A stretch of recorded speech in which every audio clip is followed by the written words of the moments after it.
wabarakatuh. Alhamdulillah Rabbil Alamin. Segala puji bagi Allah, Zat yang Maha Pengasih lagi Maha Penyayang, yang telah memberikan nikmat usia, kesehatan, dan kesempatan untuk bertemu dalam forum ilmu yang penuh berkah ini. Salawat serta salam semoga senantiasa tercurah kepada junjungan kita, Nabi Agung, Nabi besar, Nabi Muhammad SAW, yang telah membimbing umat manusia dari zaman jahiliyah menuju cahaya keimanan dan ilmu pengetahuan. Dengan rasa syukur dan semangat perubahan, izinkan saya membuka acara diskusi hari ini dengan ucapan Bismillahirrahmanirrahim. Semoga acara kita diberkahi dan bermanfaat dunia akhirat. Amin, amin, ya robbal alamin.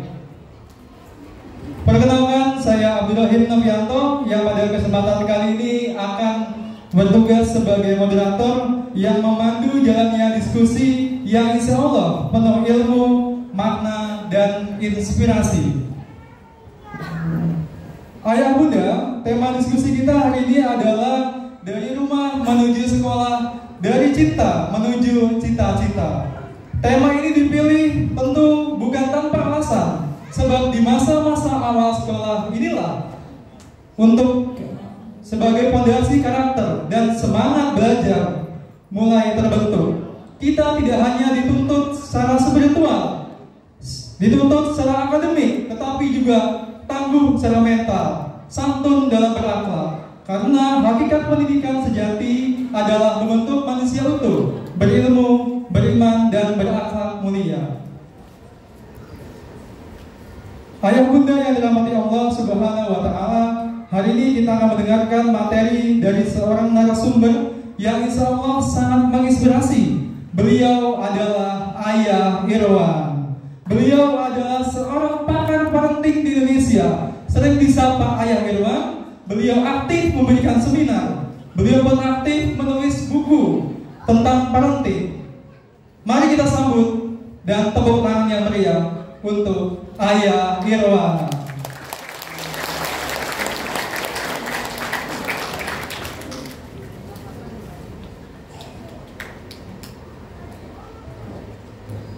Baik, narasumber sudah hadir di hadapan kita semua. Nanti di sesi pertama, Bapak Ibu semuanya, Ayah Irwan akan memaparkan materi. Kemudian jika memungkinkan pada sesi kedua akan ada sesi tanya jawab. Kemudian akan dilanjutkan dengan sesi refleksi. Untuk itu kepada narasumber dipersilakan.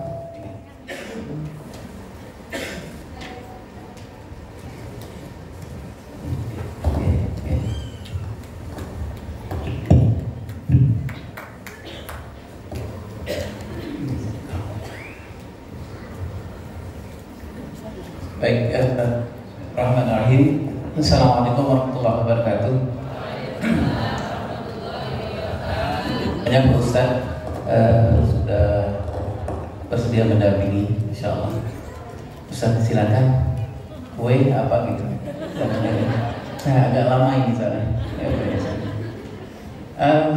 Ice breaking tadi nggak pas buat orang yang sudah berusia menjelang 60 tahun. Jadi saya tadi sebenarnya mau nggak masuk aja sebenarnya, karena saya khawatir saya pasti sesak napas gitu. Kemarin di Cordova 3 juga hampir sama, ice breaking hampir sama. Saya berpikir ini apa rencana Yayasan Cordova buat saya sebenarnya gitu. Jadi, tapi Bapak Ibu yang bermusyawarah, bagi saya Cordova adalah rumah sendiri Bapak dan Ibu. Makasih banyak Bu Haji. Boleh kita aplaus buat Bu Haji. Beliau dengan kondisi fisik yang sudah mulai banyak yang disayang Allah Subhanahu wa Ta'ala, masih tetap berjuang untuk sekarang sudah hampir Cordova 7, rencananya 70. Ya, masih banyak Bu ya. Ada mantu yang Sebenarnya beliau ini bagi saya adalah guru kehidupan saya, karena beliau memulai perjalanan hidup yang sangat luar biasa sampai mudah-mudahan Allah mudahkan tadi apa yang beliau sampaikan. Saya juga berharap penuh gitu Bapak Ibu, kelak kemudian hari 20 tahun ke depan Presiden Republik Indonesia itu berasal dari Cordova. Itu hafal Quran, intelektualnya bagus, emosional bagus, intelektualnya bagus, sosialnya bagus, insya Allah. Kita mau membicarakan, mendiskusikan, tadi bukan mendiskusikan. Mudah-mudahan saya nggak terlalu banyak bicaranya. Kita mau mendiskusikan, saya menuliskannya lower level, gitu Bapak Ibu ya. Jadi lower level itu adalah anak-anak kita yang ada di usia kelas 1, 2, dan 3. Itu Bapak Ibu ya, 1, 2, dan 3. Apa yang terjadi di anak kita kelas 1, 2, dan 3, terutama kelas 2 dan 3 ya. Banyak penelitian yang menyebutkan Bapak dan Ibu, kalau di kelas 2 dan 3 ini kita tidak memberikan, tidak menemani, tidak mendampingi, nanti dampaknya bukan di usia baliknya dia, tapi di usia dewasanya dia. Itu Bapak Ibu ya. Jadi kalau ada di kelas 2 dan 3 ini, kita misalnya tidak memberikan tantangan-tantangan kepada anak kita di kelas 2 dan 3, nanti anak kita ketika dia dewasa, dia susah untuk menghadapi tantangan yang ada di dalam kehidupannya. Itu salah satu hal penting kenapa kita membicarakan lower level ini, kelas 2 dan kelas 3 ini. Kalau boleh saya mengambil kalimat yang lain Bapak dan Ibu, salah satu nanti fondasi yang menyebabkan negara kita ini hebat atau tidak itu ditentukan oleh siapa guru kelas 2 dan 3, itu loh Pak. Dan siapa orang tua yang punya anak sekarang kelas 2 dan 3, apa yang dilakukan oleh para orang tua ketika anak kelas 2 dan 3. Di sebuah penelitian namanya yang meneliti itu Heckman, kemudian dia mendapatkan hadiah Nobel. Dalam penelitian disebutkan bahwa salah satu penyebab hebatnya satu negara di dunia ini, salah satu penyebabnya hancurnya negara di dunia ini, salah satu penyebabnya adalah persoalan seperti apa lower level ini, seperti apa guru di lower level, seperti apa orang tua di lower level ini. Jadi seperti apa? Jadi kalau gitu Bapak dan Ibu, apa rahasianya? Kenapa Bapak Ibu datang ke sini? Kenapa Bapak Ibu terutama ayah kemudian bersungguh-sungguh untuk mengurus anak lower level ini? Ini kan sekitar umur berapa ya Bu Guru? Kelas 2, 3, berapa Bapak Ibu? Umur 89 ya? Umur 7, 89 ya? 7, 89. Terutama kenapa ayah menghabiskan waktu ayah di sini? Karena anak kita, terutama anak laki-laki, ketika di usia 7 tahun itu, 7-8 tahun itu, istilahnya kalau dunia pengasuhan itu tombol kelaki-lakiannya mulai menyala gitu Bapak Ibu. Tombol kelaki-lakiannya mulai menyala. Kita bisa saksikan sebenarnya dari penampilan anak-anak kita tadi itu. Mulai dari ngaji, mulai dari nyanyi, mulai dari menari, kita bisa melihatkan itulah sebenarnya representatif anak-anak lower level, penuh potensi yang sangat luar biasa. Saya tadi agak sedikit Bapak Ibu ya, gemeteran itu ketika melihat pertama penampilan anak-anak kita yang menjadi konduktor gitu, karena saya membaca betul tentang anak lower level itu. Saya pikir ini akan menentukan seperti apa memori yang dia simpan, itu Bapak Ibu ya. Kalau dia tadi tampilnya tidak dengan penuh percaya diri, dia ada masalah, itu akan masuk ke dalam internalize di bawah sadarnya dia. Kalau kita nggak perbaiki, nanti akan bermasalah di masa dewasa. Tapi saya melihat dengan kemantapan yang luar biasa, anak putri kita tadi itu sesuai dengan tahap perkembangan anak di kelas 2 dan 3. Anak kelas 2 dan 3 itu memang harus diberikan tantangan, itu Bapak Ibu. Ini adalah masa transisi yang sangat luar biasa. Ibu bapak nggak usah takut-takut untuk memberikan challenging kepada anak kelas 2 dan 3. Allah kuatkan secara fisik, Allah kuatkan secara mental. Itu apa itu? Kemudian kita lihat tadi anak laki-laki, saya lupa namanya Oki ya, dan teman-teman yang lain. Ini juga adalah salah satu representatif dari kelas 2 dan 3 lower level itu.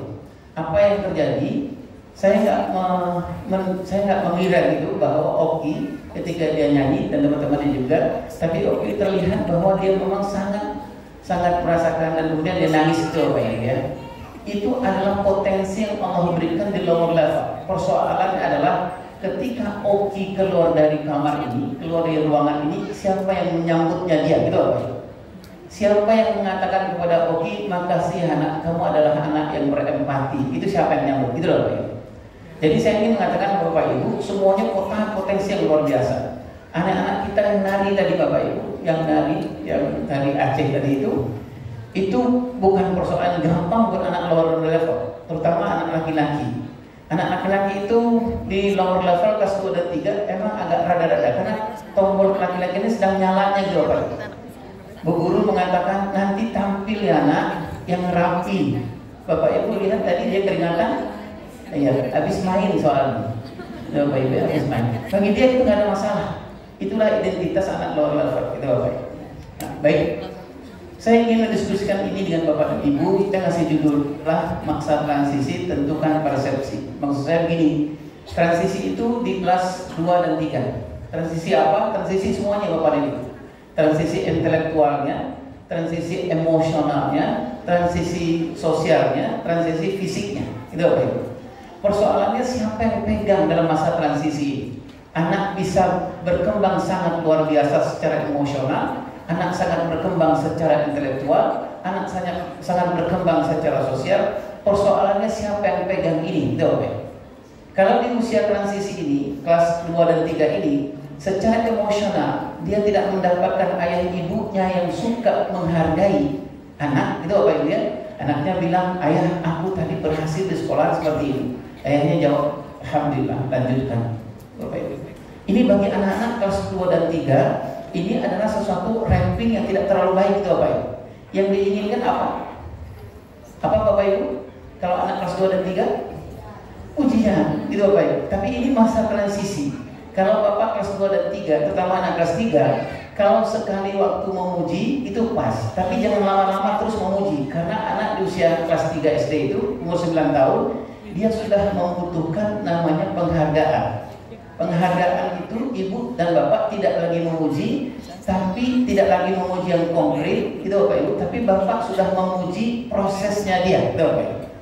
Jadi kalau ada nanti grade 3 yang tampil, ayah dan bunda, yang grade 3 umur sekitar 9 tahun, kalau dia keluar, menurut hemat saya nggak pas lagi untuk dipuji, tapi pasnya adalah dihargai. Kalau dihargai, apa yang dipuji Bapak dan Ibu? Prosesnya. Jadi kalau nanti kelas 3 keluar ke bawah, kemudian dia berhasil tadi bagus penampilannya, mungkin ketika kita nanti datang ke anak kelas 3 di luar, kita akan bilang gini mungkin Bapak Ibu ya, yang lebih patutnya. Kita akan mengatakan, abang, mbak, mas, kamu hebat banget penampilan kamu. Pasti kamu bekerja keras untuk penampilan ini. Nah yang pentingnya itu bekerja kerasnya, itu Bapak Ibu. Nah tadi saya menyebutkan kalau anak di kelas 3 nggak mendapatkan secara emosional tadi Bapak Ibu ya, penghargaan yang tadi itu kan kosong itu Bapak Ibu. Nanti dia nggak timbul self esteemnya, dia nggak percaya diri sampai ketika di masa dewasa. Nah itulah Bapak dan Ibu yang berkah ta'ala, saya menyebutkannya kalau masa transisi ini baik, Bapak dan Ibu hadir, guru-guru hadir untuk mengapresiasi dia karena semuanya sedang berkembang sangat luar biasa. Ini sangat menentukan seperti apa persepsi anak kelas 2 dan 3 ke depan kelak kemudian hari. Kalau di Cordova ini guru-guru kelas 2 dan 3 membuat berkembang dalam diri anak kelas 2 dan kelas 3, dia merasakan kehebatan perkembangan fisik, dia di sini kelas 2 dan 3 di Cordova ini secara emosional dia berkembang, secara intelektual dia berkembang, secara sosial dia berkembang, secara spiritual dia berkembang, akan muncul persepsi itu Bapak Ibu bahwa sekolah ini adalah tempat dia untuk menjadi anak yang hebat kelak dan hari. Hidayah. Nah yang menjadi tantangan adalah ada sebuah sekolah, ada rumah yang ada anak kelas 2 dan 3 di masa transisi ini orang tuanya nggak hadir gitu Bapak Ibu. Gurunya hadir hanya mengurus persoalan kognisi saja. Walaupun kognisi berkembang sangat luar biasa.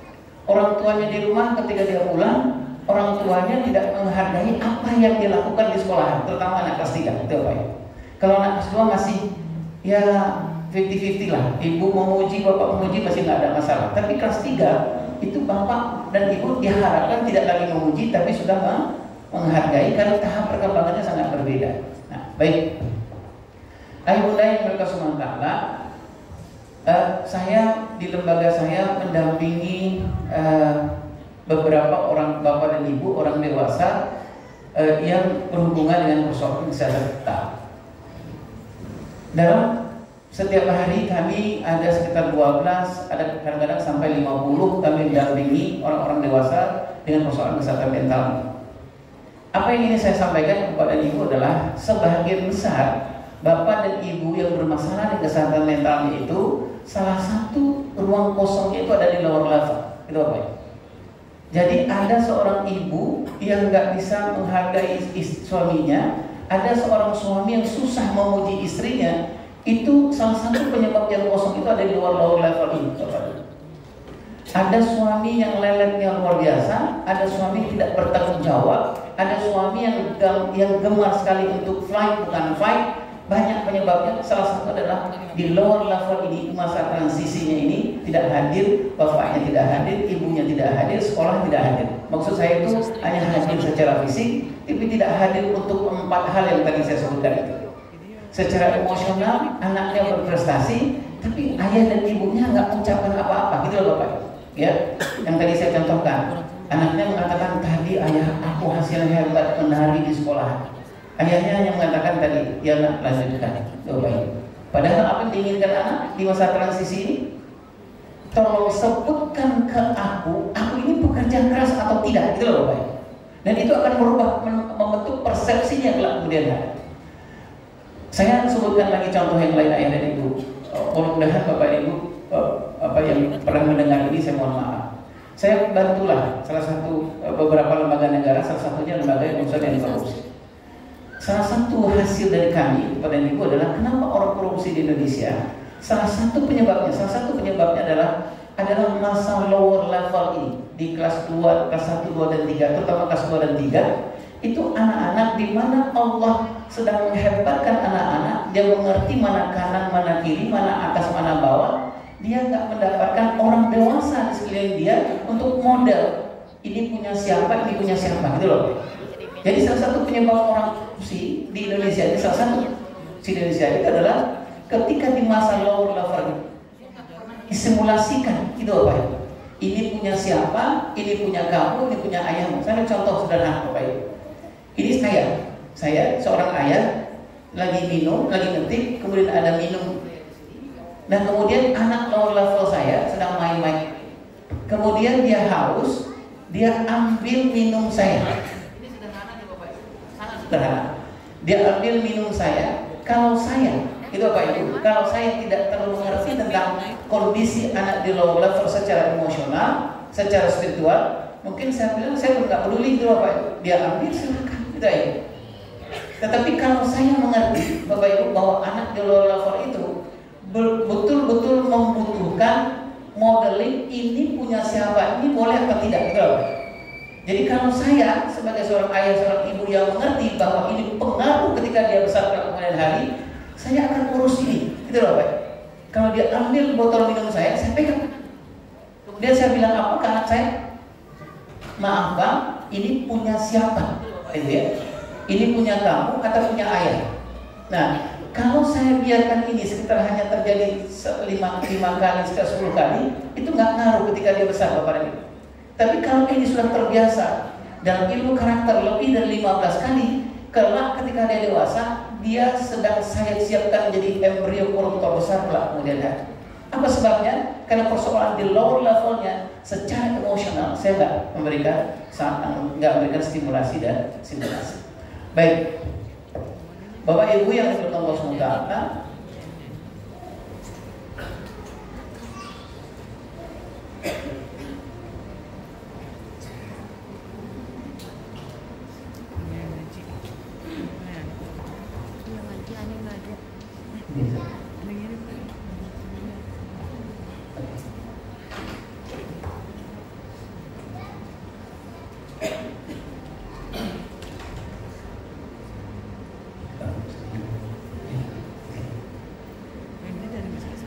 Bapak Ibu yang berkenan sementara, kenapa kita membicarakan anak-anak di kelas 2 dan 3 ini?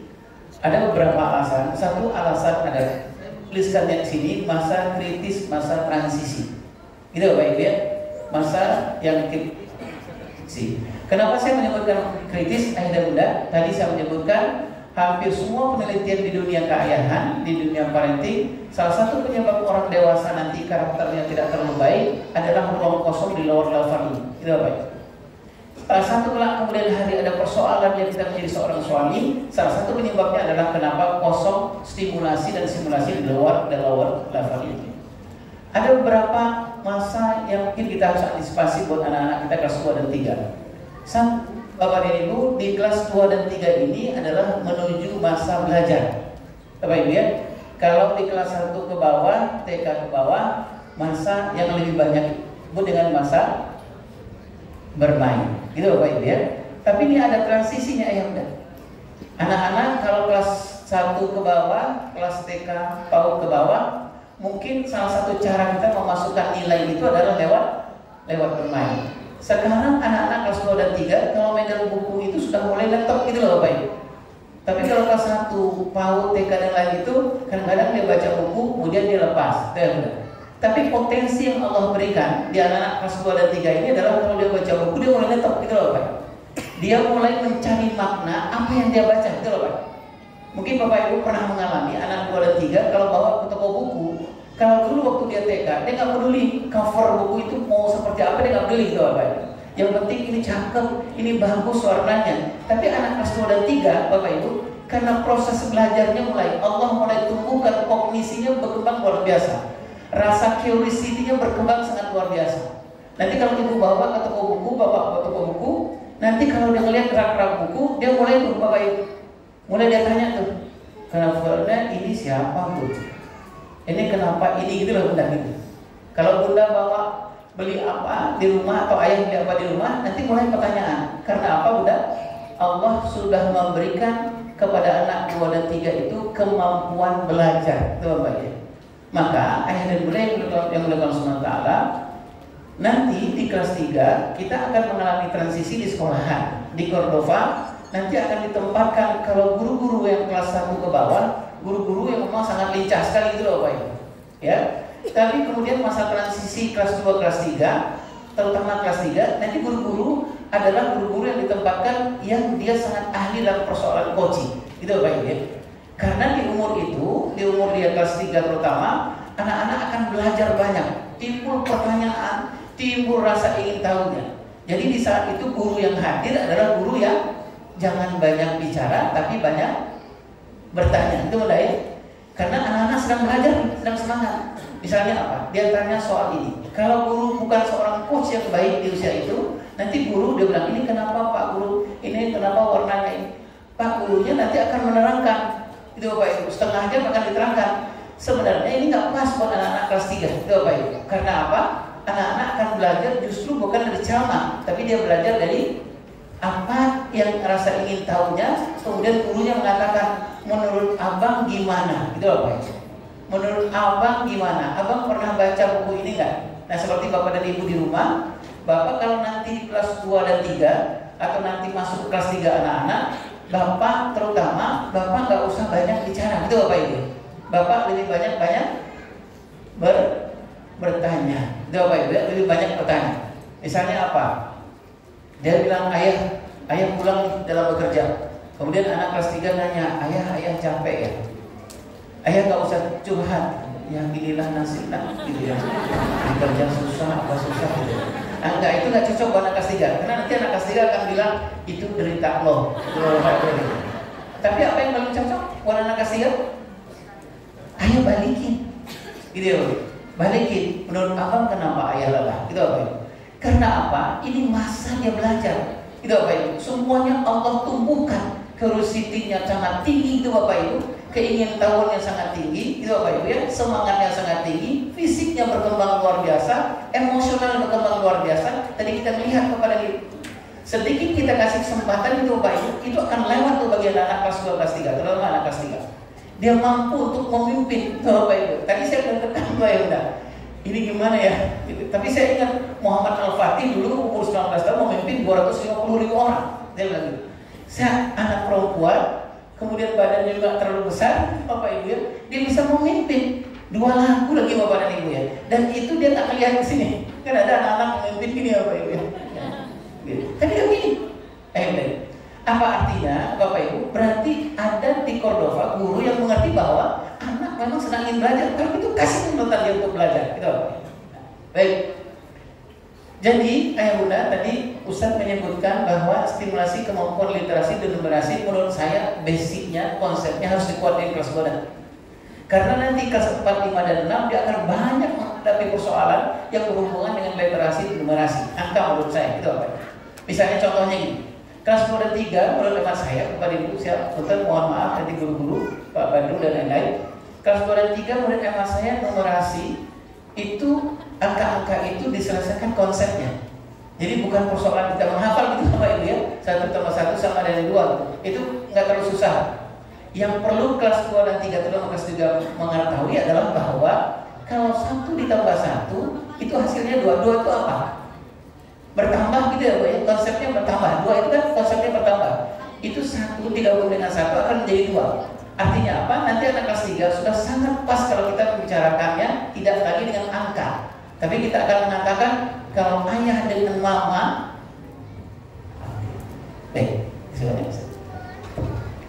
kalau sangat pas kalau kita mengatakan gini, ayah dan mama ini ayah. Ayah punya kekuatan mendorong sekian, itu apa Ibu ya? Mama punya kekuatan mendorong sekian. Kira-kira ini bertambah nggak? Kira-kira lemari ini geser atau tidak? Ini kelas 3 sangat pas nih Bapak dan Ibu. Itu konsep, gitu ya Bapak ya. Jadi konsep bertambah, konsep berkurang, konsep berbagi, konsep berkali. Menurut hemat saya selesaikan di kelas 3. Karena nanti kelas 4 ke 5, 6 dia akan menghadapi banyak persoalan-persoalan dalam kehidupannya, terutama dari segi sosial. Apa contohnya Bapak dan Ibu? Nanti anak kelas 4 dan 5, 6 dia akan sangat tergantung konsep numerasinya dia.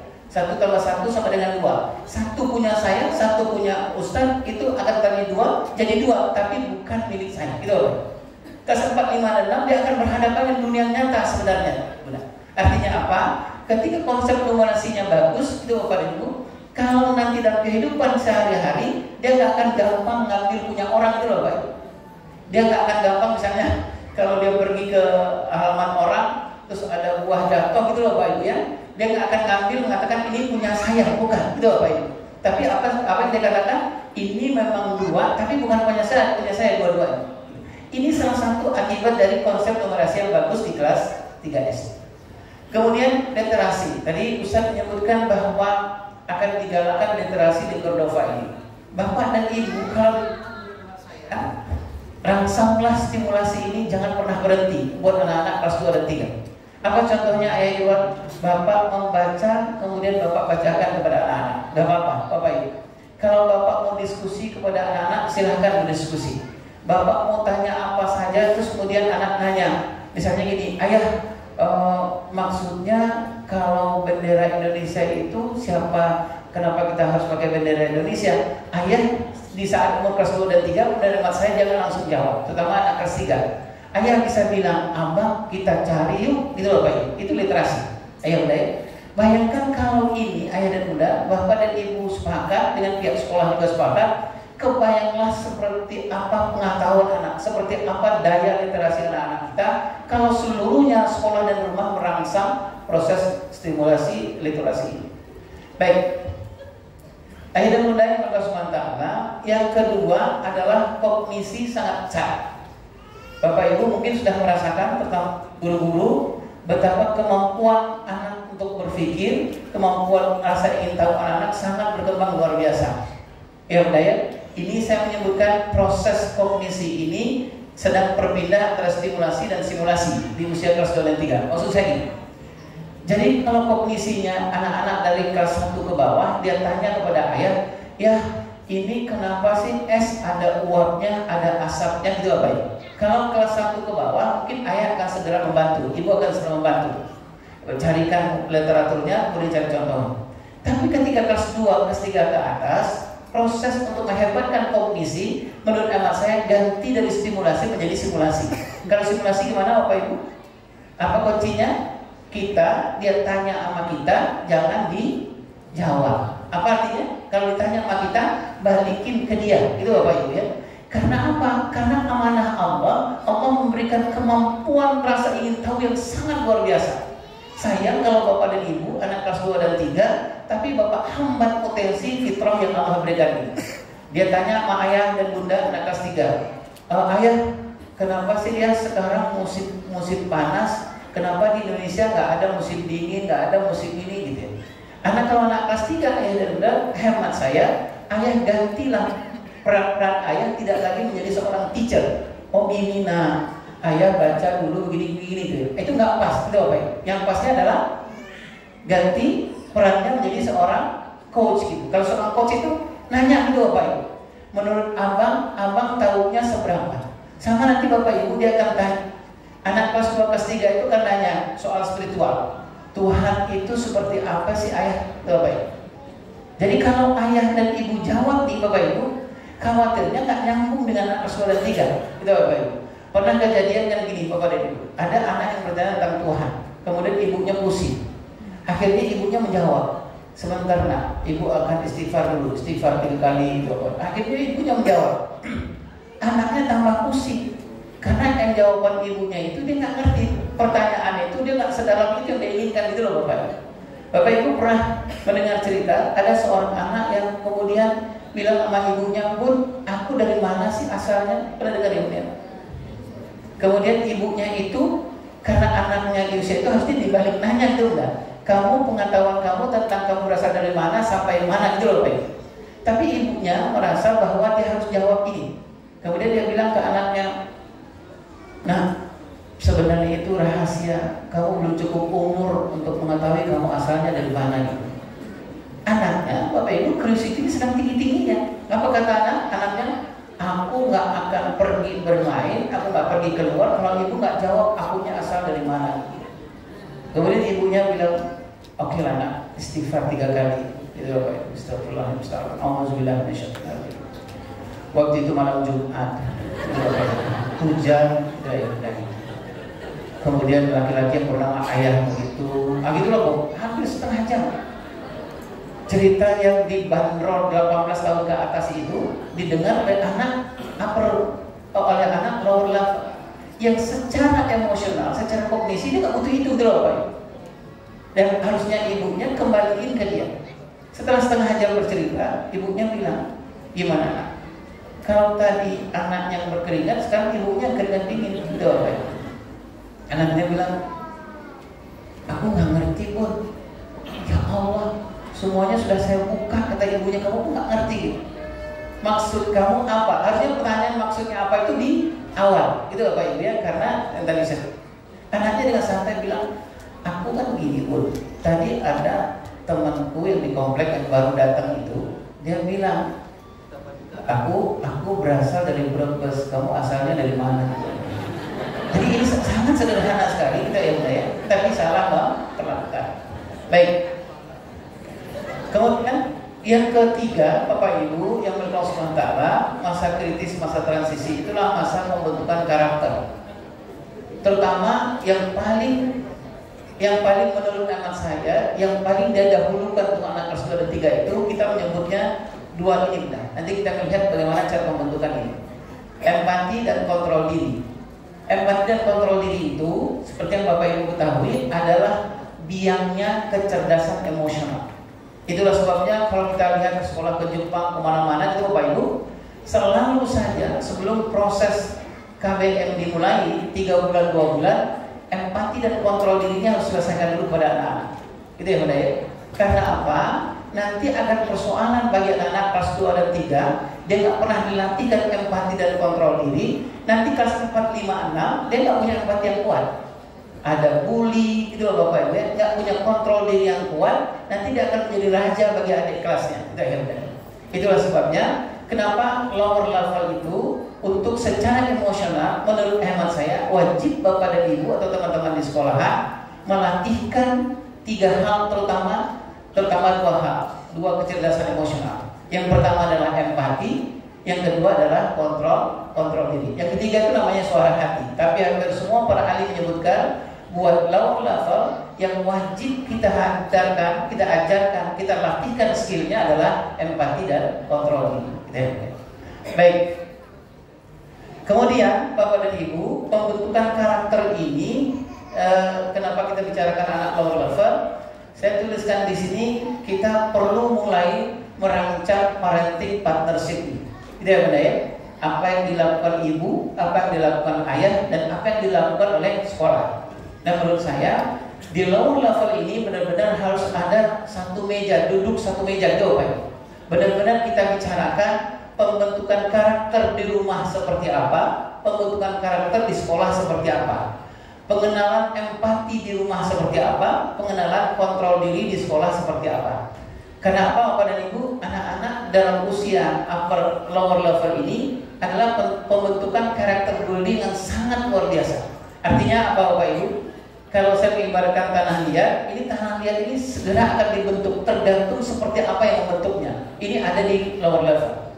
Kalau dia ingin kita didik menjadi orang yang punya empati kelak kemudian hari ketika dia besar, maka latihlah empati, kuatkan empati di usia lower level ini. Tadi saya menyebutkan misalnya gini, ketika anak-anak nanti, bapak-bapak yang punya anak yang tampil tadi, menurut emak saya habis acara ini, sampaikanlah seperti apa yang bapak ingin sampaikan. Pujilah dia, hargailah dia, karena itu adalah salah satu yang akan berbekas kelak kemudian hari di usia-usia kita ada dewasa. Kenapa Bapak dan Ibu sekolah di Cordova memberikan kesempatan seluas-luasnya buat anak-anak lower level? Karena dia harus punya pengalaman yang banyak. Semakin banyak pengalaman di lower level, semakin gampang dia hidupnya di masa dewasa kelak kemudian hari. Baik. Yang keempat, Bapak dan Ibu, ini adalah saat deteksi masa depan. Ini secara kesehatan kejiwaan, Bapak dan Ibu, banyak sekali anak-anak yang mungkin akan bermasalah di masa depan. Itu bisa terlihat di kelas 2 dan 3. Apakah dia akan delay speech, apakah dia akan menjadi orang yang nanti secara karakter itu Bapak dan Ibu ya ada masalah, itu bisa dilihat di anak-anak di lower level, di kelas 2 dan kelas 3. Saya bercontoh tadi Bapak Ibu. Tadi saya bikin catatan dari penampilan anak-anak. Para ahli fadrin khususnya, ketika anak-anak bagaimana melihat masa depan anak-anak dan terbetik di Bapak Ibu, itu bisa dilihat seperti apa penampilan anak-anak di kelas 2 dan 3. Seperti misalnya gini, kita mau mengarahkan anak-anak kita misalnya di seorang pemimpin kelak kemudian hari, kita bisa melihat seperti apa dia melakukan pimpinan, seperti apa dia melakukan misalnya memimpin upacara atau memimpin kelas atau tadi memimpin sebagai konduktor. Saya menyarankan kepada ibu bapak yang tadi punya anak yang menjadi konduktor yang memimpin, kemudian hemat saya berikan challenge yang banyak untuk urusan fitrah memimpin ini. Karena saya lihat dia sangat tenang itu Bapak dan Ibu ya. Dia gak berpindah pandangannya, dia melihat ke depan dan gak ada rasa grogi yang luar biasa. Bayangkan memimpin sekian ratus orang dan 2 buah lampu panjang, itulah benar. Nah, baik. Yang terakhir Bapak Ibu adalah perkembangan sosial dan emosi, masa kritis dan masa transisi. Ini adalah kalau saya istilahkan tahun-tahun persahabatan. Anak-anak nanti akan punya teman Bapak dan Ibu, dan Bapak Ibu nggak usah kaget kalau nanti anak-anak akan banyak berteman.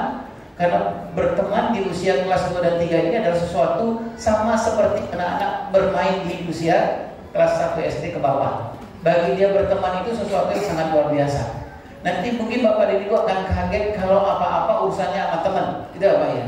Urusan makan sudah kita ajarkan, tapi kalau dia punya teman, makannya makan tangan kiri, dia akan tangan kiri, gitu loh Bapak ya. Kalau nanti temannya, kalau kita sudah ajarkan bicara pelan, kalau dia punya circle teman-teman yang bicaranya keras, nanti anak kita akan bicara juga keras. Nah, ayat bunda yang berkata, yang kedua adalah ini sudah Bapak Ibu ketahui dan ini standar menurut saya. Kenapa kita bicarakan anak lower level ini? Karena anak amanahnya Allah. Sepakat Bapak dan Ibu? Anak amanahnya Allah berarti jangan khianati amanah Allah. Nah, anak kita yang lower level itu adanya di usia ini, Bapak Ibu, usia transisi. Betul ya Bapak Ibu ya? Usia 8-9 tahun di usia ini. Dia ada di antara dua bahagian. Satu bahagian di mana dia harus diperlakukan seperti ini, ayah dan bunda, di usia 0-7 tahun. yang paling banyak berkembang itu pendengaran, penglihatan dan arahannya seperti ini. Yang sedang kita bangun itu adalah self image. Tadi yang saya sebutkan itu.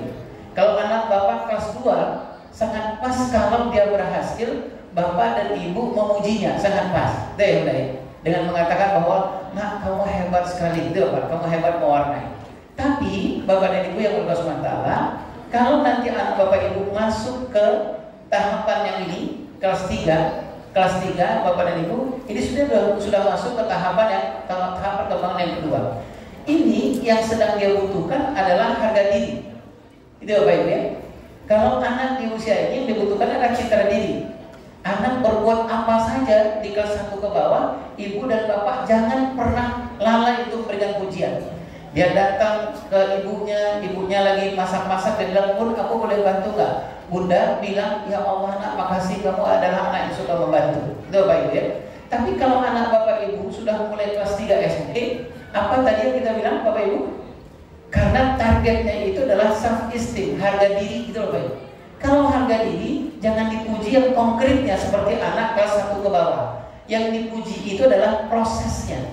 Karena anak-anak kelas 3 SD ke atas itu dia tunggu adalah harga dirinya seperti apa gitu loh Bapak Ibu. Makanya tadi saya menyebutkan kalau anak-anak tadi yang tampil kelas 3 SD, bapak tidak lagi, ibu tidak lagi mengatakan, "Ya Allah hebat sekali itu Bapak Ibu." Karena itu target untuk anak kelas 1 ke bawah. Itu soal citra diri. Aku ini seperti apa gitu loh Pak. Tapi bagi anak kelas 3 SD ke atas, yang dia butuhkan adalah harga dirinya. Harga diri itu selalu berhubungan dengan responsibility gitu Pak, dengan tanggung jawab. Itulah sebabnya kenapa kita mengatakan, "Nah, ya Allah kamu pasti bekerja keras untuk penampilan yang tadi." Gitu Bapak ya. Baik. Nah, ayat bunda yang Allah SWT, saya menyebutkan kembali sedikit lagi di usia-usia lower level ini ada perpindahan tugas. Ya Bapak Ibu ya. Kalau usia-usia dari kelas 1 ke bawah itu memang banyak sekali ibu yang berperan. Banyak sekali ibu yang berperan, ya. Tapi kalau anak-anak sudah mulai pindah dari kelas 2 ke 3 ke atas, ini masa transisi, ibu menyerahkan kepada ayah, gitu loh Bapak Ibu. Kalau di sekolahan nanti guru-guru laki-laki sudah mulai banyak tugasnya. Bunda ya. Nah, di usia ini nanti ayah bunda masa transisi pergerakan tongkat estafet. Jadi kalau nanti anak kelas 3 ada masalah, ibu jangan lagi menjawab seperti ibu dulu menjawab anak kelas 1 ke bawah. Kalau anak kelas 3 bilang, "Bun, aku tadi di sekolahan berantem gitu Bapak Ibu ya." Ibu terima perasaannya, tapi ibu bilang gini, "Boleh nggak kamu kita bicara dengan ayah?" Karena tokoh yang akan kita munculkan itu adalah ayah di usia ini. Itu Bapak Ibu ya. Di usia-usia 9, usia 10 tahun ke atas. Nah, ayat bunda ayat Allah SWT, anak di usia lower level ini dia sedang butuh satu tokoh. Satu tokoh, apakah itu tokoh utama? Itu apa itu? Tokoh utama itu bisa jadi ayahnya di rumah, tapi dia butuh tokoh pengganti ayah. Nah, itulah sebabnya tadi saya menyebutkan bekerja samalah dengan pihak sekolah, terutama bagi anak-anak lower level ini, bagi guru laki-lakinya, gitu Pak Ibu. Karena dia butuh tokoh pengganti dari ayahnya ketika dia masuk ke usia-usia lower level, ketika kelas 3 atau grade 3. Baik. Ayah bunda yang SWT, yang ketiga, kenapa kita bicarakan lower level ini? Karena tadi saya menyebutkan hampir seluruh aspek ini itu sangat berkembang bagi anak-anak di lower level. Tadi saya menyebutkan khusus anak laki-laki. Anak laki-laki semuanya berkembang luar biasa ya, di usia-usia kelas 2 dan kelas 3. Kemampuan intelektualnya berkembang luar biasa. Tadi saya menyebutkan curiosity-nya berkembang. Bapak dan Ibu ingat mungkin di rumah anak laki-laki khususnya atau anak perempuan, dia akan banyak nanya tuh Bapak Ibu. Ya, atau anak laki-laki anak perempuan di usia ini ayah bunda akan berkembang aspek sosial. Dia mulai memikirkan temennya, itu loh Bapak.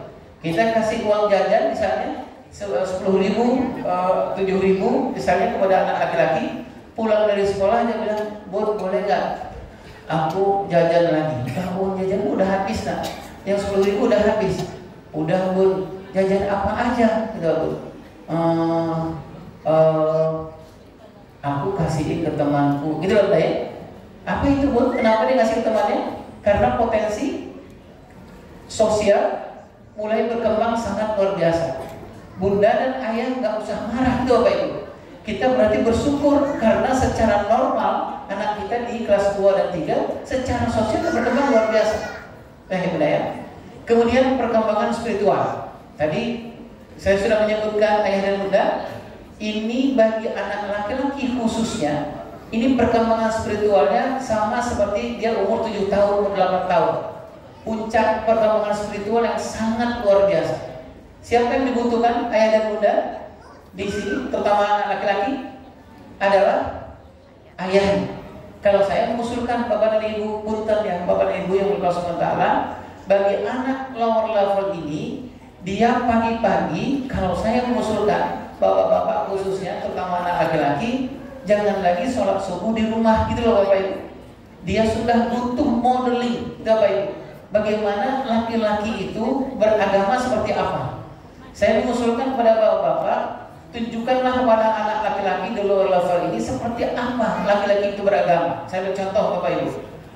Tunjukkan kepada anak lower level itu bahwa orang laki-laki itu sering baca Al-Quran gitu ya.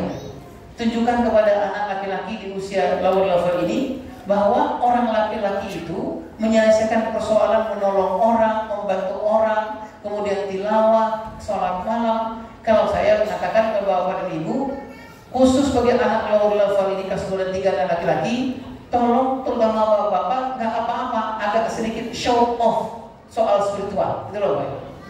Maksud saya itu ditunjukkan benar gitu Bapak Ibu. Gini loh, misalnya maghrib dengan isya, Bapak kalau tilawah jangan di kamar, Bapak Ibu ya, tilawahnya di luar aja.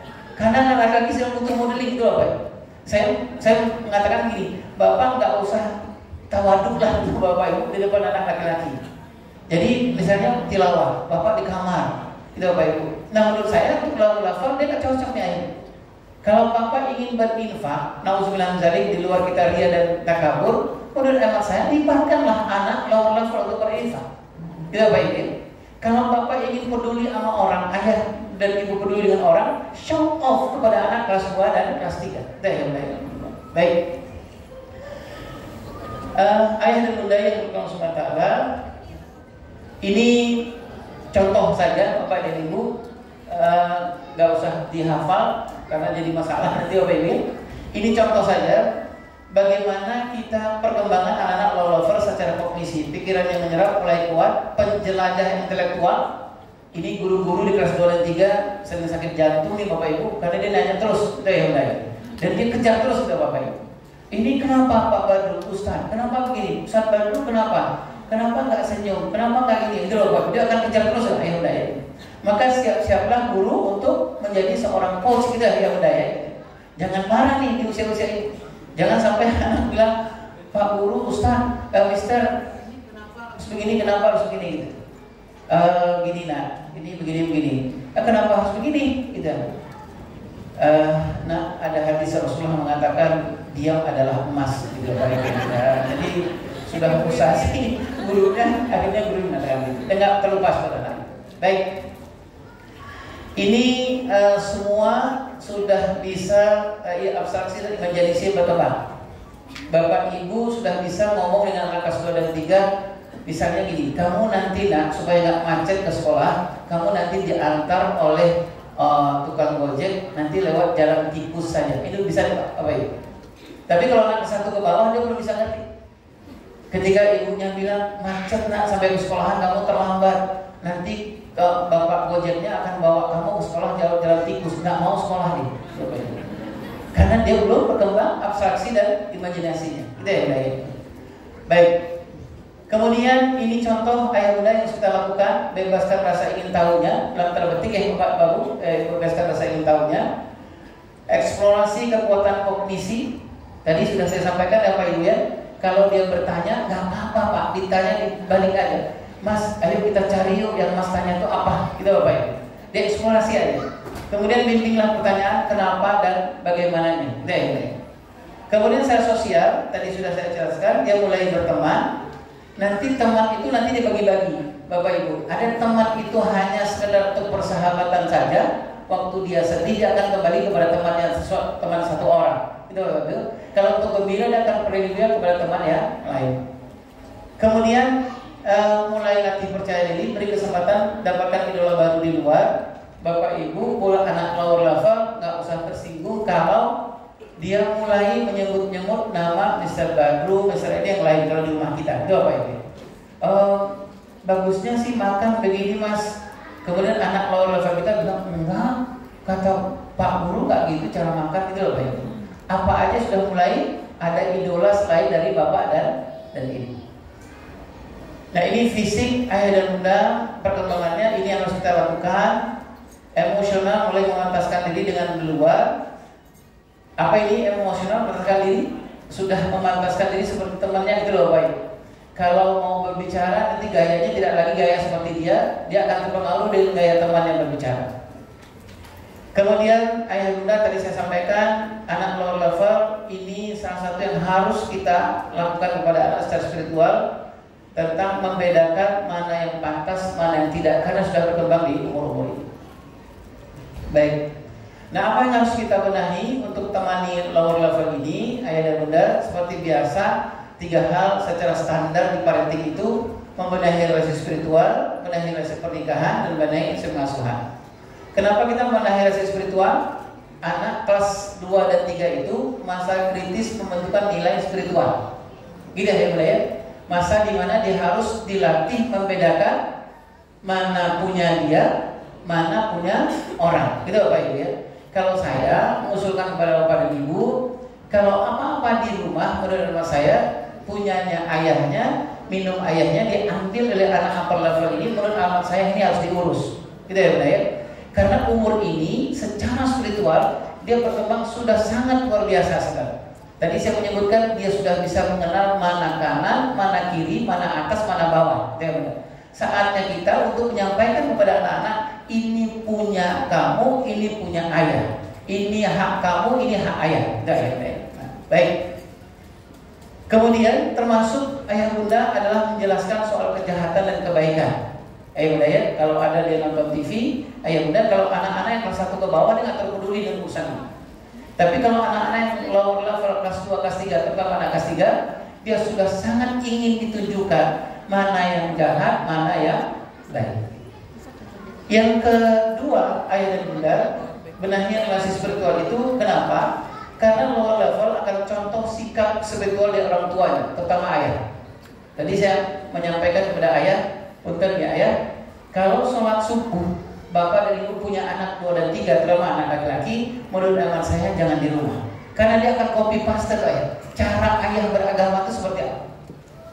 Kalau ayah laki-laki beragama seperti apa? Oh ayah membiasakan tilawah misalnya. Tadi saya menyebutkan show off aja, gitu loh Pak ya. Gak usah di dalam kamar, gak usah di mana. Anak-anak kalau perlu diajak anak-anak untuk tilawah bareng-bareng. Baik. Kemudian Bapak dan Ibu yang ketiga, kenapa kita membenahi relasi spiritual kita? Saat menguatkan cara terbaik atasi khawatir, kecewa, marah adalah dengan cara spiritual. Maksud saya gini Bapak Ibu. Kalau bapak dan ibu misalnya ada persoalan, ada persoalan, terus ada anak lower level kita, tunjukkan kepada anak lower level kita bahwa kekhawatiran yang kita rasakan, ketakutan yang kita rasakan, itu adalah penyelesaiannya adalah spiritual. Betul Pak? Misalnya gini, dia bilang, ya aku takut banget ke apa gitu. Nah mungkin yang paling pas ayah menunjukkan, yuk nak kita istighfar 3 kali. Gitu loh Pak. Yuk nak kita istighfar, yuk nak kita berta'awuz, gitu lah bunda ya. Yuk nak kita baca bismillah, yuk nak kita baca la haula wala quwwata illa billah. Ini sangat pas untuk anak-anak di lower level, terutama anak kelas 3. Jadi dia merasakan betul bahwa sejak dari umur kelas 2 dan kelas 3 dia merasakan betul bahwa seluruh persoalan di dunia ini ujung-ujungnya penyelesaiannya adalah spiritual. Gitu ya bunda ya. Nah, Bapak dan Ibu, apakah anak kita akan menjadi seorang spiritualis di kelas 4, kelas 5, 6? Belum tentu, Pak. Tergantung bagaimana kita memaintenance-nya, kita ya. Kita ajarkan kepada anak kita di kelas 2 dan 3, kemudian kita maintain di kelas 4, 5, dan 6. Baik. Dikit lagi. Nah, yang kedua, kenapa kita membenahi relasi pernikahan kita antara suami dengan istri? Karena targetnya Bapak dan Ibu adalah pola hidup jadi suami, jadi istri, kelak masa depan ditentukan pola yang dilihat oleh anak kita sekarang. Ini Bapak Ibu boleh baca di penelitian, hampir semua penelitian menyebutkan bahwa seperti apa anak kita nanti dia menikah, dia menjalani rumah tangga, itu banyak sekali terpengaruh dari seperti apa yang dia lihat bapak dan ibunya ketika di umur kelas 2 dan kelas 3. Seperti apa bapak ibunya, seperti apa dia menyelesaikan persoalan rumah tangga nanti ketika dia berumah tangga, banyak sekali disebabkan oleh seperti apa dia melihat bapaknya menyelesaikan urusan rumah tangga. Seperti apa dia nanti memuji dan menghargai istrinya, itu banyak sekali disupport oleh seperti apa yang dia lihat ketika dia umur kelas 2 dan 3, ketika dia melihat ayahnya mensupport dan menghargai istri dari ayahnya atau ibu. Baik, ini sudah ya Bapak Ibu ya. Ini hanya target saja bagaimana kita menyelesaikan urusan membenahi relasi pernikahan kita supaya kita sedunia dan sesurga dengan pasangan kita. Yang ketiga, ayah bunda adalah membenahi relasi pengasuhan. Maksud saya Bapak dan Ibu adalah ini adalah kesepakatan kita dengan pasangan kita, bahwa antara kita dengan pasangan kita, antara Bapak dengan Ibu tidak ada perbedaan.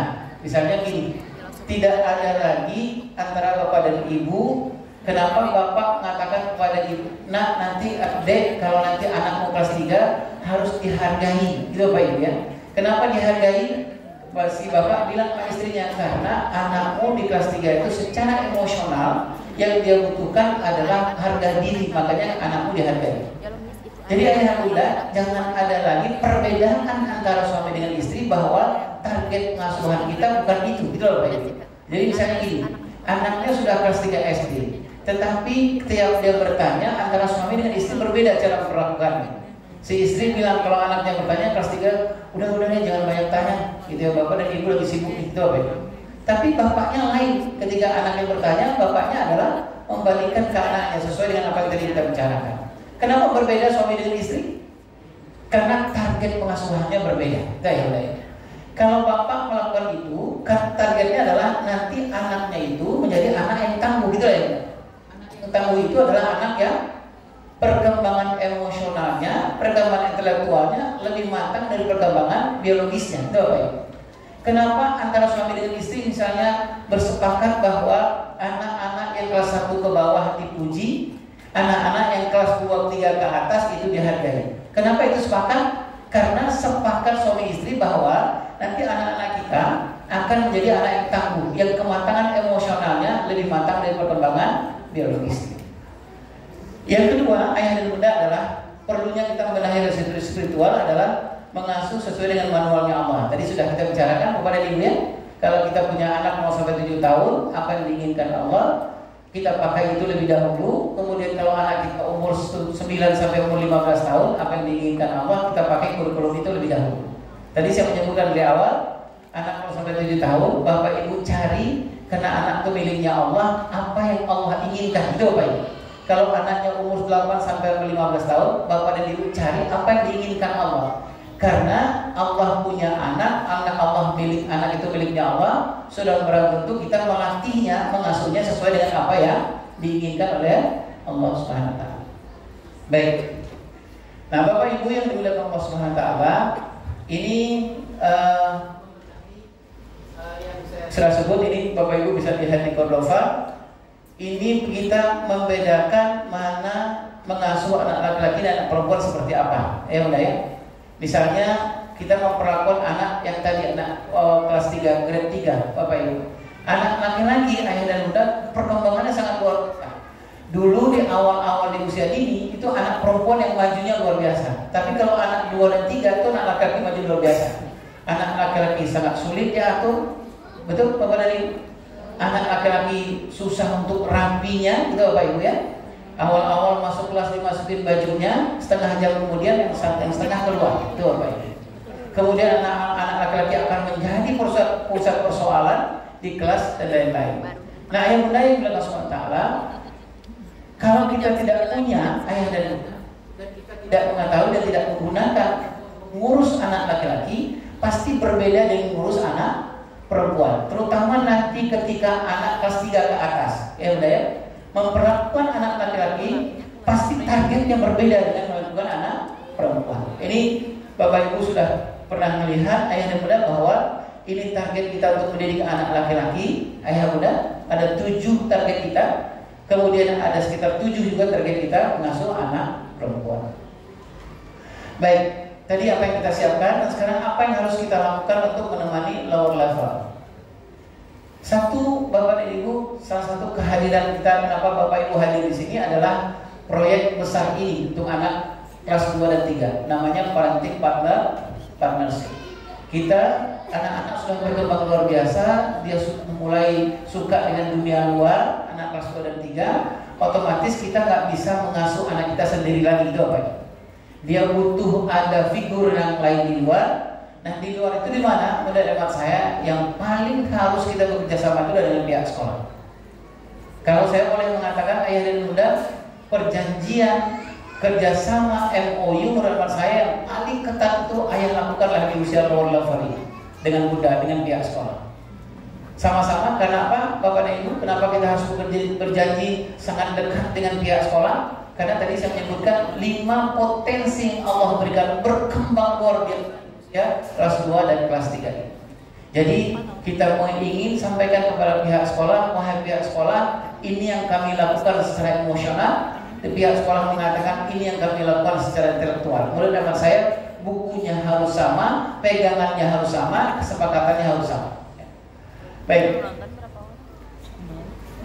Ayah dan bunda yang dimuliakan Allah Subhanahu wa taala, sebelum kita membicarakan kerjasama untuk menghebatkan anak-anak kita di lower level, mau tidak mau ketika kita bicara dengan anak umur 8-9 tahun, otomatis kita harus melihat ini lebih dahulu. Setuju Bapak dan Ibu?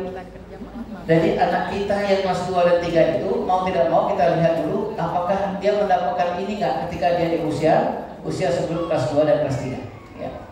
Kalau misalnya ayah dan bunda dia nggak mendapatkan kehangatan di usia 0-7 tahun, 0-8 tahun, maka anak lower level pasti akan ada masalah dengan percaya dirinya. Kalau anak-anak kita di usia 0-7 tahun sebelum dia di usia grade 2 dan 3, dia nggak mendapatkan kelekatan dari bapak dan ibunya. Kelekatan itu pujian bapak dan ibu. Anak-anak kita mungkin akan minder bapak ibu ketika dia masuk kelas 2 dan 3. Adaptasinya susah gitu loh bapak ibu. Kenapa? Udah, karena dia nggak mendapatkan kelekatan. Dia nggak percaya sama dirinya gitu loh bapak ibu. Kelekatan itu pujian Pak, psikologis Pak. Yang tadi saya menyebutkan, kalau anak kita di sebelum 2 kelas 2 dan 3 dia kenyang dengan pujian, itu bapak ibu, kenyang dengan apresiasi, mudah-mudahan kelas 2 dan 3 dia nggak ada masalah dengan dirinya gitu loh Pak. Dilatih sama gurunya itu Bapak Ibu dengan apa tadi Bu, dengan gerak-gerak yang sangat sulit menurut saya di tari Aceh itu, tapi anak-anak tampil sangat luar biasa. Artinya apa? Bisa jadi Bapak Ibu ketika semua anak-anak yang tampil itu kita melihat dia nggak ada persoalan kelekatan di usia 0-7 tahun. Itu Bapak Ibu. Ada anak-anak yang Bapak Ibu lihat kelas 2 dan 3 mindernya luar biasa gitu Bapak Ibu. Nggak percaya diri gitu Bapak Ibu. Kalau disuruh tampil nggak mau ayah bunda. Kalau menjawab menjawab seadanya saja, 1 kata, 2 kata dijawab itu. Apa persoalannya? Bukan persoalan dia di usia kelas 2 dan 3, tapi lihatlah apa persoalan, apakah yang dia dapat di usia sebelum kelas 2 dan kelas 3. Baik. Nah, Bapak Ibu yang berkah taala, ini yang harus kita lakukan dalam partnership. Saya memberikan catatan yang pertama Ibu, itu Bapak Ibu, karena ini masa transisi dari tahapnya Ibu ke tahapnya Ayah. Ini beberapa penelitian yang menyebutkan kedekatan Ibu yang konsisten dan rutinitas dan responsif secara emosional menunjukkan adaptasi 2 kali lebih cepat. Jadi anak-anak yang nanti kelas dan 3 itu adaptasinya gampang tuh Bapak Ibu ya, bergaul dengan temannya gampang. Salah satu Bapak Ibu lihatlah pasti dia dekat dengan ibunya kayak. Berarti bondingnya selesai. Ya, baik. Nah, apa yang Ibu lakukan di usia kelas 2 dan 3? Maaf Bapak Ibu, ini sedikit teknis. Ini peran Ibu di masa transisi awal. Ya, 1 arsitek rutinitas. Ya, ini Ibu yang pegang Bapak Ibu. Ya, membiasakan anak habis mandi taruh anduknya di mana tuh? Ibu yang membiasakan. Kemudian membuatkan simulasi sikon sekolah, itu Ibu yang paling pas. Sikon sekolah itu maksudnya ada Ibu nanti bawa anak Ibu kelas 2 kelas 3 ke sekolah, enggak hari sekolah enggak apa-apa, tapi berikan simulasi. Masuk ke sekolah itu seperti apa? Itu Bapak Ibu, apa yang dilakukan di sekolah itu. Nggak hari sekolah juga nggak apa-apa. Tapi anak-anak kelas 2 dan 3 sangat nyaman kalau itu ibunya yang melakukan proses simulasi. Dan seperti yang ibu lakukan, kalau anak-anak baru masuk ke sebuah sekolah, ibu kan ini ya, bu bawa anak-anak ya, ini sekolahmu, ini halamannya, ini pintu gerbangnya, kan gitu Bapak Ibu ya, supaya proses adaptasinya gampang. Kemudian yang kedua, jembatan komunikasi dengan sekolah. Ini di tahap-tahap awal lower level kelas 2 itu ibu yang lebih pas. Itu Bapak Ibu ya, berkomunikasi dengan pihak sekolah. Kemudian pendamping akademik, Bapak Ibu, ini anak-anak kelas 2 terutama. Tadi anak kelas 3 nanti lebih banyak ayah yang mendampingi secara akademik. Anak kelas 2 ibu lebih pas untuk mendampingi akademik. Misalnya apa? Ngerjain PR, Bapak Ibu. Ngerjain PR anak kelas 2 terutama, dia senang tuh Bapak Ibu ya, secara teori senangnya dengan ibu. Bapak Ibu ya. Kalau nanti kelas 3 mulai bergeser tuh Bapak Ibu. Ayah paling diminati mana anak di kelas 3 untuk mendampingi mengerjakan sebuah pekerjaan PR atau pekerjaan-pekerjaan lain. Kemudian ahli logistik, sering Bapak Ibu, observasi harian, kebutuhannya apa anak-anak kita. Kemudian emotional coach gitu, awal-awal di kelas 2 ini ibu yang paling pas. Kalau misalnya anak kelas 2 ibu pulang, ibu tanya yang pertama itu adalah persoalan emosional.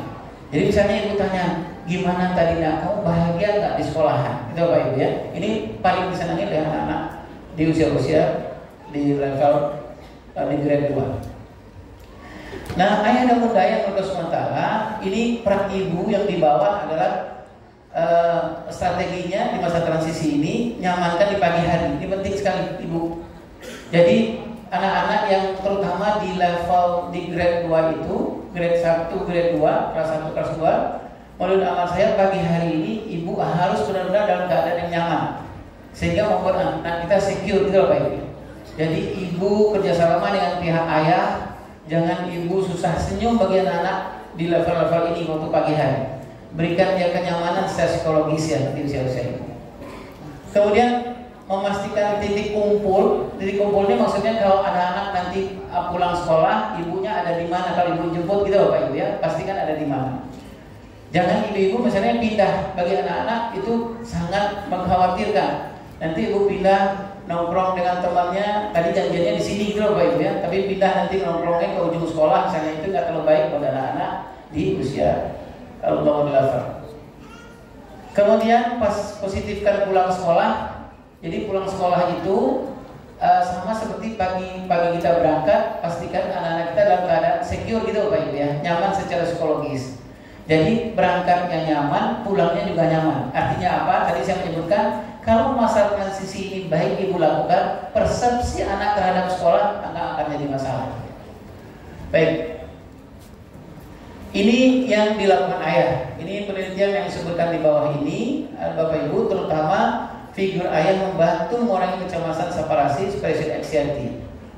Nah, Bapak dan Ibu, ini tugas ayah di anak-anak di level 2, level 3, di grade 2 dan grade 3. Emosional, penopang emosi, ya. Kalau ada apa-apa di anak level lower level ini, dia bilang, ya aku takut di sekolahan. Ayah tugasnya adalah menguatkan itu Bapak Ibu ya. Ayah pernah merasakan seperti itu. Apa yang ayah bisa bantu nak, supaya kamu jadi percaya diri, kamu nanti ke sekolah, kamu senang dengan sekolahmu seperti apa. Penopang emosi Bapak Ibu ya. Jadi jangan misalnya nanti anak-anak kita bilang, ya aku jadi takut ke sekolahan. Ya udah, kalau takut ya besoklah datang ke sekolah gitu Bapak Ibu ya. Ini nggak pas nih buat para ayah. Kenapa anak ngomong dengan ayah? Karena dia pengen banget ayahnya memberikan apresiasi, menguatkan dia gitu, supaya dia bisa bertahan ke sekolah. Terlibat dalam persiapan sejak dari prasekolah. Kalau bagusnya Bapak Ibu keterlibatan ayah itu sejak dari ketika dia di usia dini, ketika dia di TKA, TKB. Boleh nggak ayah Iwan, ayah terlibat langsung mendadak di usia lower level? Nggak ada masalah. Tapi yang lebih bagus sekali Bapak Ibu, ayah terlibat ketika dia di usia dini. Apakah itu di TK, apakah TKA, TKB. Kemudian modeling sikap terhadap sekolah. Bapak dan Ibu, ini banyak terjadi di level di kelas 2 dan 3. Sikap terhadap sekolah. Anak-anak banyak yang benci ke sekolahan, nggak suka sekolah. Salah satunya adalah karena sikap ayahnya. Jadi misalnya gini, ya sekolah nggak enak. Ya udahlah, ya jadi enak aja kata ayah itu apa itu. Ya guruku gini. Nah padahal sebenarnya apa yang diinginkan oleh anak-anak? Ayah sebagai penopang emosi itu Bapak Ibu ya, bukan membuat citra yang tidak baik terhadap sekolah. Yang terakhir adalah pelatih kemandirian. Ibu dan Bapak yang terakhir yang dilakukan oleh mitra, ini pihak sekolah. Ya, ini yang dilakukan mitra. Ini Bapak Ibu sudah lihat apa yang dilakukan oleh Cordova.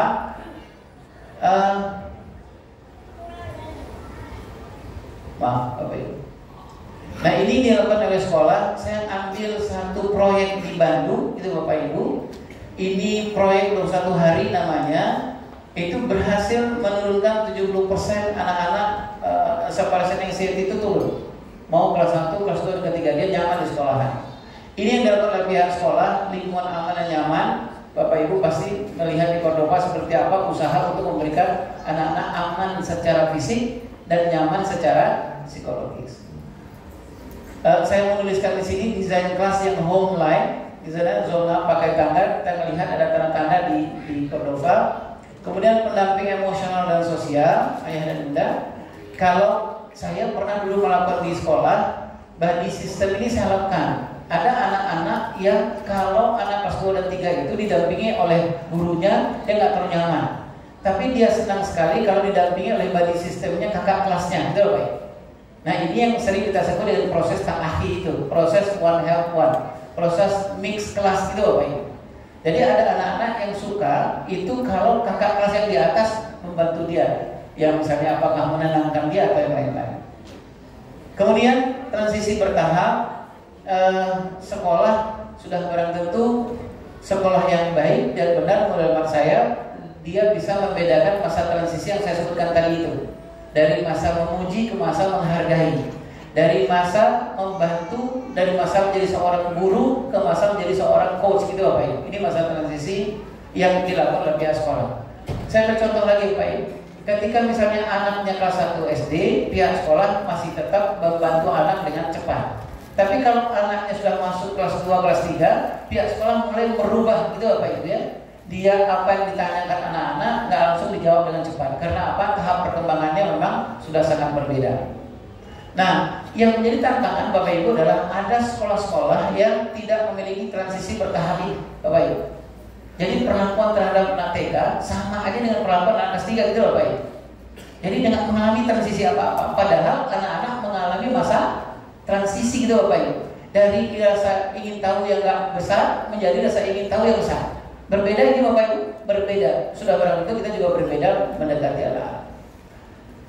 Kemudian intensif dengan orang tua, ini dilakukan oleh mitra. Tadi saya menyebutkan kenapa kita bekerjasama dengan pihak sekolah dekat gitu Bapak Ibu, karena ini masa cuma 2 tahun kita ya. Di masa 2 tahun ini menurut saya bikin kesepakatan, bikin hubungan yang lekat dengan pihak sekolah dengan pihak rumah. Kemudian nanti keterampilan bersekolah ini sudah selesai, responsif kasus-kasus khusus. Ayah dan bunda, ini kalau ada persoalan-persoalan yang khusus menurut saya di luar dari nalar kita. Baik, apa tugas parenting partnership? Tugas kita kerjasama dengan pihak sekolah, Bapak Ibu. Ada beberapa hal, melatih 2 hal penting. Menurut hemat saya, ini Bapak Ibu bisa lihat hampir semua sekolah-sekolah di luar negeri melakukan hal ini. Yang tadi saya sebutkan itu melatihkan, memastikan anak-anak punya basic kecerdasan emosional, namanya empati dan kontrol diri. Itu paling penting buat anak-anak di lower level. Kemudian berdasarkan psikologi dan sosial, kita lihat ya satu-satu Bapak Ibu. Ini latih 2 hal penting dan dasar buat lower level. Yang tadi saya sebutkan itu bahwa ketika kita melatih 2 ini Bapak Ibu, mudah-mudahan nanti kecerdasan emosional anak soal yang lain lebih gampang. Nah apa itu ayah dan bunda? Satu adalah empati, satu kontrol diri. Empati dan kontrol diri ini adalah biang dari semua kecerdasan emosional. Empati nanti Bapak Ibu akan melahirkan tanggung jawab, peduli dan lain-lain. Kontrol diri itu kan melahirkan banyak lagi kecerdasan emosional. Makanya para ahli parenting menyebutkan ini menjadi sesuatu yang sangat penting buat anak-anak kelas 2 dan 3. Karena perkembangan sangat luar biasa. Punya orang bisa diambil sama dia Bapak Ibu. Dia bisa makan seenaknya di depan temannya, gitu ya. Dia bisa bully temannya seenaknya. Kenapa? Karena kontrol diri dan empatinya nggak terlatih. Mungkin secara intelektual dia berkembang luar biasa, tetapi secara emosional, kecerdasan emosional nggak berkembang luar biasa. Baik, ini saya ambil contoh sederhana saja Bapak dan Ibu. Kenapa Bapak dan Ibu dan di sekolah perlu melatihkan empati? Empati ini sederhananya seperti ini. Anak-anak dilatihkan memahami, merasakan kekhawatiran, kesedihan, kegembiraan, ketakutan orang lain. Itulah sebabnya kenapa kami di Cordova ketika pagi hari kita opening kelas 2 dan kelas 3 atau kelas 3, mungkin Bu Guru akan bercerita. Nah, hari ini Pak Guru, Bu Guru atau Mr. Mrs. ketika datang ke sekolah melihat ada sepasang suami istri yang sudah sangat sepuh sekali, sangat tua sekali. Mereka nggak tahu, nggak punya anak atau anaknya nggak peduli dengan dia. Kemudian ketika Mister lewat, kemudian Mister nggak kuat untuk melihat sepasang suami yang sudah sangat tua itu, keadaannya kurus dan lain-lain. Kenapa kita bicara itu Bapak dan Ibu? Dalam rangka empati. Itu opening yang menarik sekali buat anak kelas 3. Jadi nanti anak kelas 3 akan bilang, Mister berhenti nggak? Gitu loh Bapak. Kemudian Misternya bilang, bagusnya gimana ya menurut kalian? Kemudian ada yang lain yang menjawab, harusnya berhenti Mister. Kan kita nggak tahu. Aku kalau seperti itu, aku membayangkan itu mbahku gitu loh Bapak. Ini salah satu opening yang menarik yang melatihkan empati kepada anak-anak. Bapak dan Ibu mau pergi kemana Bapak Ibu? Jangan lupa kalau punya anak lower level, latih dua ini. Pergi misalnya ke mall gitu Bapak Ibu. Kalau kita melewat ada pengemis, momen ini menarik untuk melatih empati anak. Ya Bapak Ibu, mungkin kita nggak akan cepat, nanti anak kita akan empatinya luar biasa, mungkin enggak Bapak Ibu. Tapi setidak-tidaknya dia mendapatkan hak gitu Bapak Ibu, bahwa di umur itu dia punya basic empati yang luar biasa. Kalau nanti dia ke 456, dia nggak gampang membuli orang itu benar, karena kontrol dirinya kuat. Dia nggak gampang hanya makan di depan anak-anak, depan teman-temannya, sementara mungkin temannya itu bapaknya udah nggak kerja ya udah. Kenapa dia bisa melakukan itu? Karena latihan empati. Ya, baik. Yang ini contoh saja Bapak dan Ibu ya. Ini contoh empati itu secara ujaran ini yang perlu kita latihkan kepada anak-anak 2 dan 3. Misalnya kamu sepertinya sedang kesel. Kalau dia kesel, anak kita lagi kesel, kelas 2 dan 3, Ibu mungkin Bapak bilang kalau kita melatih empatinya, mungkin ini kalimat yang kita keluarkan. Kalau dia lagi cemberut, mungkin kalau kita melatih empatinya, kita nggak mengatakan makan udah, minum udah, cemberut aja, terbaik. Nah, menurut anak saya nggak pas buat anak-anak di kelas 2 dan 3. Kenapa Bapak Ibu? Karena sedang ingin dilatih, Allah sedang inginkan kepada kita untuk melatih kehebatan empatinya. Kalau dia kuat empatinya di umur kelas 2 dan 3 itu, mudah-mudahan nanti kelak kemudian hari dia gampang berempati. Tidak baik. Ini contoh saja ayah bunda, kalau dia nangis nanti anak ibu kelas 2 dan 3 kalau dia nangis atau bapak atau guru, kita sampaikan gitu loh Pak ya, ayah mengerti apa yang kamu rasakan. Aku takut banget. Nah, itu aja gitu loh Pak Ibu ya. Kalau saya berharap bagusnya Bapak Ibu, karena kita sedang melatih di usia-usia terbaiknya dia, mungkin kalimat-kalimat seperti ini. Mungkin ibu-ibu bapak sudah melakukan ini menurut amat saya biasakanlah di anak kelas 2 dan 3 di rumah dan di sekolah. Kalau tindakan itu seperti ini, ikut merasakan sedih gitu Bapak Ibu ya. Kalau anak kita bercerita sedih, nggak apa-apa tuh, tampilkan wajah yang sedih yang kita sesuai dengan apa yang terjadi di anak kita. Ini tahap perkembangan empati, Bapak hanya untuk Bapak Ibu ketahui saja. Tahap empati yang tadi saya sebutkan itu, ini empati kita ada di sini nih Bapak Ibu. Tahap keempat, empati kognisi namanya. Ini tahapan pertama, anak pasangan orang lain sehingga bisa diberikan respon. Bapak Ibu sudah bisa ngajak berpikir, Bapak Ibu ya, untuk menimbulkan empatinya. Tapi yang saya contohkan tadi itu, kalau Bapak Ibu pergi ke mall, ada pengemis, sebenarnya kognisinya berkembang sangat luar biasa. Bapak sudah bisa mengajaknya untuk berpikir, menimbulkan empatinya, Bapak Ibu ya. Mas, gitu, diajak dia untuk berpikir. Ayah bunda yang berdoa SWT. Yang kedua yang perlu kita jangan lupa di lower level ini adalah kontrol diri. Kontrol diri itu Bapak dan Ibu secara sederhananya contohnya ini, ayah bunda ya, mengendalikan pikiran, tindakan agar dapat menahan dorongan luar sehingga tidak benar. Ini contohnya jauh jarak, ya, yang kita perlu biasakan di sekolah dan di rumah, ya.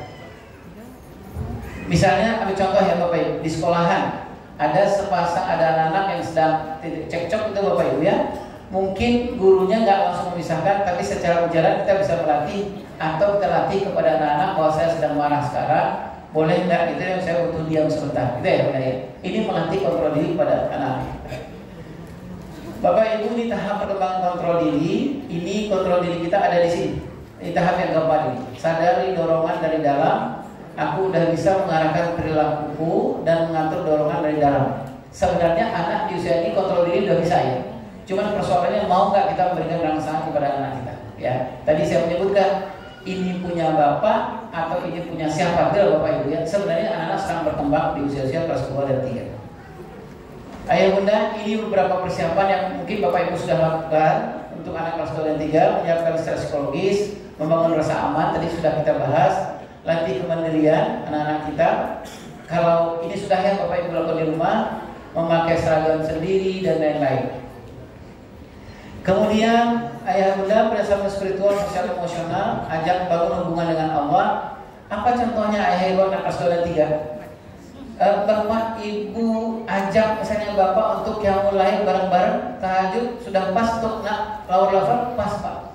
Walaupun dia belum mengerti sebenarnya apa maknanya salat tahajud ini, tetapi sangat pas untuk mengajak secara spiritual anak-anak di rumah ini. Ayah dan bunda, kalau kita di sekolah ini di Cordova, ada usaha kita misalnya untuk membangun bantuan kepada negara teman-teman di Palestina. Ini sangat luar biasa. Kita bisa libatkan anak-anak upper level, anak-anak lower level ini. Dia bisa Pak mengumpulkan, bisa kita bilang ini, bulan depan kita akan mengumpulkan bantuan untuk teman-teman di Palestina. Saya yakin Bapak dan Ibu nanti dia akan puasa, jajannya nggak dikurangi Bapak Ibu. Untuk apa itu? Untuk bagaimana dia memberikan sumbangan yang lebih besar kepada teman-teman di Palestina. Baik, kemudian persiapan akademis tadi sudah sampai Bapak Ibu, saya sudah sampaikan konsep yang paling menarik di usia-usia kelas 2 dan 3. Jadi bapak-bapak di sekolah, ibu-ibu di sekolah pasti mengajarkan matematik, konsepnya dikejar lebih dahulu. Mengajarkan bahasa, konsepnya yang dikerjakan lebih dahulu, dan mengajarkan yang lain, konsepnya yang dikerjakan lebih dahulu. Kemudian di tanda-tanda Bapak Ibu mulai beradaptasi. Anak-anak di 2 dan 3, kalau tanda-tandanya ini berarti dia sudah aman tuh Pak di sekolahan.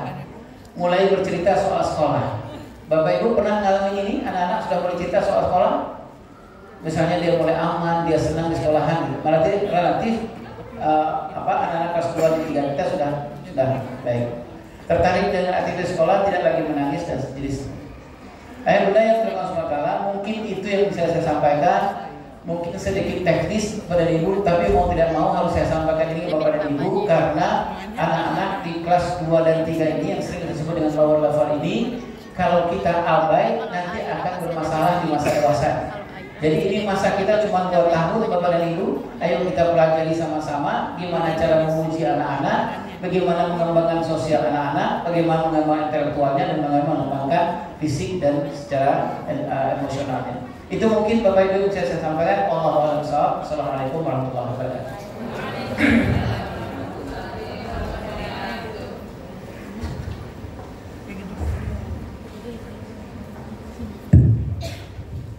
Baik, beri tepuk tangan sekali lagi untuk Ayah Irwan. Ayah Bunda, kami menyiapkan beberapa dropres, salah satunya untuk sesi tanya jawab nanti. Untuk itu kami membuka 2 sesi pertanyaan, baik dari kelas 2 ataupun perwakilan dari kelas 3.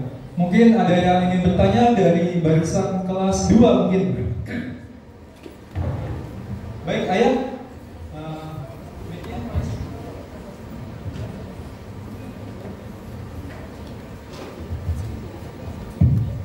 Tes.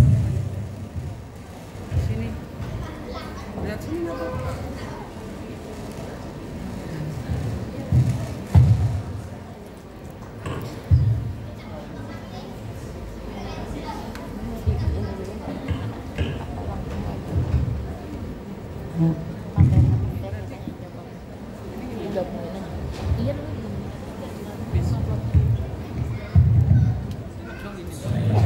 Assalamualaikum warahmatullahi wabarakatuh. Terima kasih sebelumnya.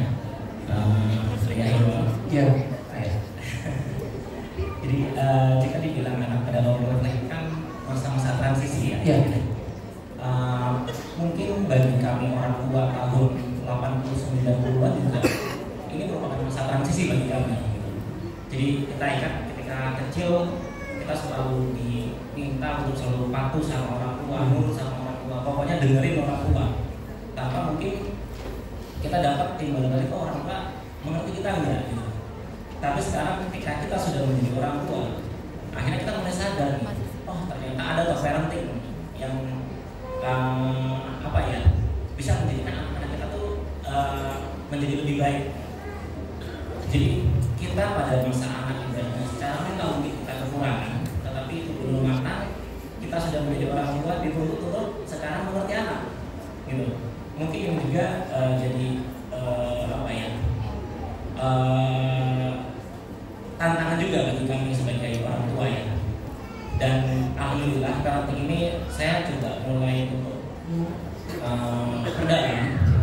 Nah, jadi pertanyaan saya, dalam dunia parenting itu sendiri, apakah semuanya sama? Secara pembelajarannya, secara kontekstualnya, dan secara nasional dan internasional itu apakah sama? Karena salah satu contohnya tadi ada yang menjelaskan bahwa kita punya roadmap antara ayah dan ibu itu berbeda. Perlakuan kepada anak laki-laki dan anak perempuan itu berbeda.